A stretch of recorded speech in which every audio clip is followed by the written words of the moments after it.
నమస్తే, welcome to KTV Telugu. నేను వసంత్.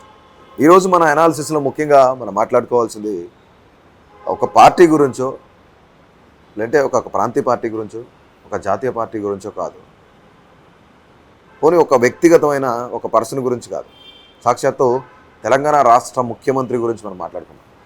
అంటే గతంలో ఆయన ప్రతిపక్షంలో ఉన్నప్పుడు ఆయన ఎలా మాట్లాడారు, అధికారంలోకి రాబోయే ముందు ఎలా మాట్లాడారు ఎన్నికల సమయంలో, అట్లాగే సీఎం అయిన తర్వాత ఎట్లా మాట్లాడుతున్నారు, రేవంత్ రెడ్డి గారి యొక్క భాష ఎట్లుంది ఇప్పుడు ప్రస్తుతానికి. అంటే ప్రతిపక్షంలో ఉన్నప్పుడు, అధికారంలో లేనప్పుడు కొంత డిఫెండ్ చేసుకోవడానికి మాట్లాడుతున్నారని అనుకోవచ్చు మనం.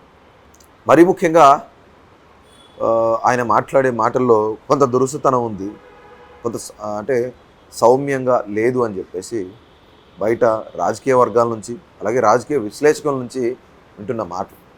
మనం ఒకసారి రేవంత్ రెడ్డి గారు ఎన్నికలకు ముందు కేసీఆర్ని కానీ, కేటీఆర్ని కానీ, బీజేపీని కానీ, అంటే కాంగ్రెస్ నాయకులను కాకుండా మిగతా నాయకుల గురించి ఏం మాట్లాడారు, ఎలా విమర్శించారు, మోదీ గురించి కానీ, అంటే ఇది పార్టీకి సంబంధించి బీఆర్ఎస్కి సపోర్ట్ చేస్తున్నామా, బీజేపీకి సపోర్ట్ చేస్తున్నామా, ఇంకో ప్రాంతీయ పార్టీకా, ఇంకో జాతీయ పార్టీకా సపోర్ట్ చేస్తున్నామని కాదు. అంటే ఒక ఐడల్గా ఉండాల్సిన నాయకుడు సీఎం సౌమ్యంగా ఉండట్లేదు. అంటే నిజంగా కొంతమంది చెప్తున్న మాట, ఆయన కొంత పరిపక్వత చెందట్లేదు అని చెప్తున్న మాట కూడా. మరి ముఖ్యంగా ఆయన ఒకసారి ఏం మాట్లాడారు, బిఫోర్ ఎన్నికలకు ముందు ఏం మాట్లాడారు అనేది మనం ఒకసారి చిన్న క్లిప్ చూద్దాం. నువ్వు అనుకుంటుండొచ్చు ఆ ప్రగతి భవన్ అట్లనే ఉంటుంది, కేసీఆర్ ఇట్లనే ఉంటాడు, కేటీఆర్ నాటకాలు సాగుతాయని. 2 ఏళ్ళు గుర్తుపెట్టుకో, 730 రోజులు గోడ మీద బొగ్గు తీసుకొని గీతలు గీసుకో, రోజులు లెక్క పెట్టుకో. పక్క దేశం పోయినా, బొక్కలకు పోయినా పొగ పెట్టి ఎలుకల్ని బయటికి తెచ్చినట్టు మిమ్మల్ని బయటికి తీసుకొస్తాం. మీరు అనుకుంటుండొచ్చు ఎప్పటి కేసీఆర్ ఉంటారు మమ్మల్ని కాపాడతాడని. ఆ రోజు వస్తుంది ప్రగతి భవన్ మీద మేమందరం కలిసి చుట్టుముట్టినప్పుడు, ప్రగతి భవన్ ఇటుకలు మా కాంగ్రెస్ పార్టీ కార్యకర్తలు తలా ఒకటి పీక్కున్నప్పుడు, కేసీఆర్ గడీలను కుప్ప గూల్చినప్పుడు, ఆ గడీల కింద నేల మలిగలలో మీరు దాచుకున్న ఎవరిని వదలం, చట్టం పరిధిలో మిమ్మల్ని శిక్షిస్తామని నేను చెప్తున్నా. సో చూసాం కదా. అలాగే ఎన్నికలు అయిపోయి రిజల్ట్ వచ్చి ఆయన సీఎం అయ్యారు.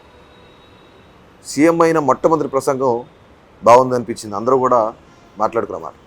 ప్రస్తుతం ఈ 2 ఏళ్ళు కాంగ్రెస్ పరిపాలన తర్వాత రేవంత్ రెడ్డి ఏ విధంగా మాట్లాడుతున్నారు, మొన్న స్టాఫ్ నర్సులకు సంబంధించి నియామకాలు ఇచ్చే సభలో కానీ, అట్లాగే రీసెంట్గా జరిగిన ఇంద్రవల్లి సభలో కానీ, ఆయన దావోస్ వెళ్ళి తెలుగు వాళ్ళని ఉద్దేశించి మాట్లాడినప్పుడు, లండన్కి వెళ్ళినప్పుడు ఆయన మాట్లాడింది కానీ, మరొక క్లిప్ చూద్దాం మనం.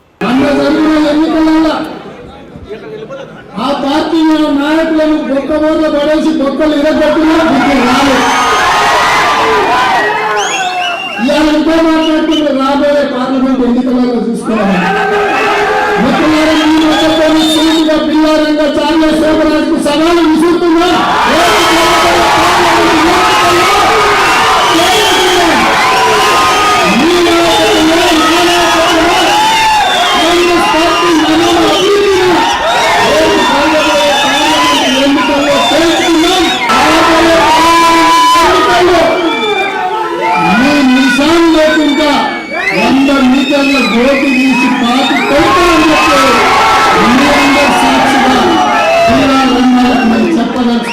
నీ బిడ్డను నిజామాబాద్ ఎంపీలా బండకేసి కొడితే తండ్రిగా నీకు దుఃఖం పొంగుకొచ్చింది.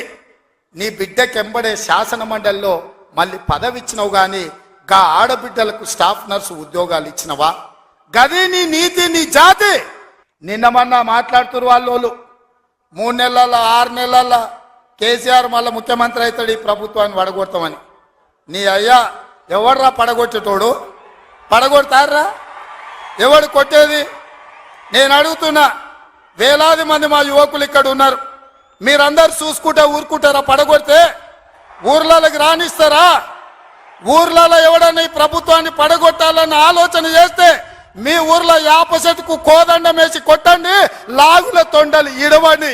చూసాం కదా, రెండింటిని కంపేర్ చేస్తే ఎట్లా అనిపిస్తుంది అంటే, బిఫోర్ ఎలక్షన్స్, ఆఫ్టర్ ఎలక్షన్స్ కొంచెం దగ్గరగా ఉన్నాయని అనుకోవచ్చు మనం. అంటే మరీ ముఖ్యంగా ఆయన పరిపక్వత అనే దాన్ని పక్కన పెడితే ఆయన ఎప్పుడైతే ప్రతిపక్షంలో ఉన్నప్పుడు ఎలా మాట్లాడారో సీఎం అయిన తర్వాత కూడా అలాగే మాట్లాడుతున్నారు.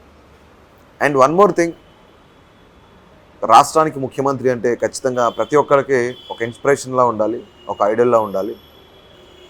అంటే కంపేర్ టు కేసీఆర్ స్పీచ్, ఇంకొకరితో కంపేర్ చేసుకునే దానికన్నా ఆయన చేయలేదు కాబట్టి ఈయన కూడా చేయకుండా ఉంటున్నారు అనుకోవద్దు. ప్రతి ఒక్కరు కూడా ఆలోచించాల్సిన విషయం ఏంటంటే ఒక ఇన్స్పిరేషనల్ పర్సన్ మాట్లాడే మాటలు ఇది కాదు. ఖచ్చితంగా ఆయన ఇంకా అంత సౌమ్యంగా మాట్లాడట్లేదు. ప్రతిపక్షంలో ఎలా అయితే ఉన్నారో సేమ్ ఆయన అలాగే మాట్లాడుతున్నారు. ప్రతిపక్షంలో ఉన్నప్పుడు ఎలా మాట్లాడారు ఇప్పుడు కూడా అలాగే మాట్లాడుతున్నారు అని కూడా ప్రతి ఒక్కరు కూడాను రాజకీయ విశ్లేషకులు కానీ అలాగే అందరూ రాజకీయ వర్గాలకు సంబంధించిన వ్యక్తులు కానీ మాట్లాడుతున్న మాటలు. సో ఖచ్చితంగా రేవంత్ రెడ్డి గారి యొక్క భాష మార్చుకుంటే బాగుంటుంది అని చెప్పేసి ప్రధానంగా కొంతమంది అనుకుంటున్న పరిస్థితి ఉంది. ఖచ్చితంగా ఆయన ఒక ఐడల్గా ఉండాల్సిన పర్సన్ అంత రూడ్గా మాట్లాడడం సరికాదని మరికొంతమంది మాట్లాడుతున్నమాట. సో ఖచ్చితంగా ఇలాంటి మంచి మంచి వీడియోస్, మరిన్ని ఇంట్రెస్టింగ్ అప్డేట్స్ కోసం ఖచ్చితంగా కేటీవీ తెలుగును సబ్స్క్రైబ్ చేయండి, అలాగే ఫాలో చేయండి. Please do subscribe to. Please do subscribe to. Please do subscribe to. Please do subscribe to Please do subscribe to. Please do subscribe to KTV Telugu. KTV Telugu. KTV Telugu. KTV Telugu. To KTV Telugu. KTV Telugu. Please do subscribe to KTV Telugu.